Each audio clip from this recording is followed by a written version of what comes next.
Welcome to travel bytes. ഇന്ന് നമുക്കൊരു മാങ്ങാച്ചാർ ഉണ്ടാക്കിയാലോ. ആദ്യം തന്നെ ഒരു പാൻ എടുക്കുക, അതിലേക്ക് നല്ലെണ്ണ ഒഴിക്കുക. അത് നല്ലോണം ചൂടായതിന് ശേഷം അതിലേക്ക് കുറച്ച് കടുക് പൊട്ടിക്കുക, കുറച്ച് ഉലുവ, കുറച്ച് കറിവേപ്പില ഇട്ട് നല്ലോണം ഫ്രൈ ആയതിന് ശേഷം അതിലേക്ക് കുറച്ച് വെളുത്തുള്ളി ചേർക്കുക, ആവശ്യത്തിന് ഇഞ്ചി ചേർക്കുക. എന്നിട്ട് നല്ലോണം അത് ഫ്രൈ ചെയ്തെടുക്കുക. അതിൻ്റെ വാട്ടർ കണ്ടൻറ്റൊക്കെ ഡ്രൈ ആയതിന് ശേഷം അതിലേക്ക് ആവശ്യത്തിനുള്ള പച്ചമുളക് മുറിച്ചത് അതും കൂടി ചേർത്ത് ഒന്നും കൂടി ഡ്രൈ ആക്കി എടുക്കുക.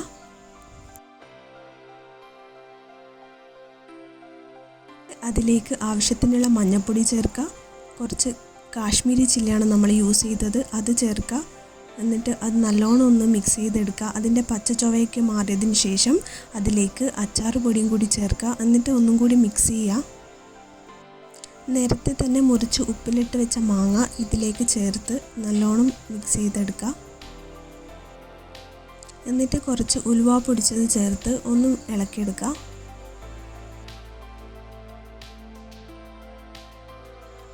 ശേഷം കുറച്ച് കടുക് പൊടിച്ചതും കൂടി ചേർക്കുക.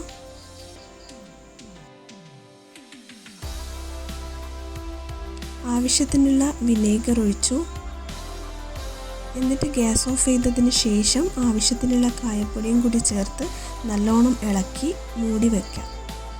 സിമ്പിൾ റെസിപ്പി അല്ലേ? ഒന്ന് നിങ്ങൾ വീട്ടിൽ ട്രൈ ചെയ്ത് ഫീഡ്ബാക്ക് അറിയിക്കണേ. Thank you.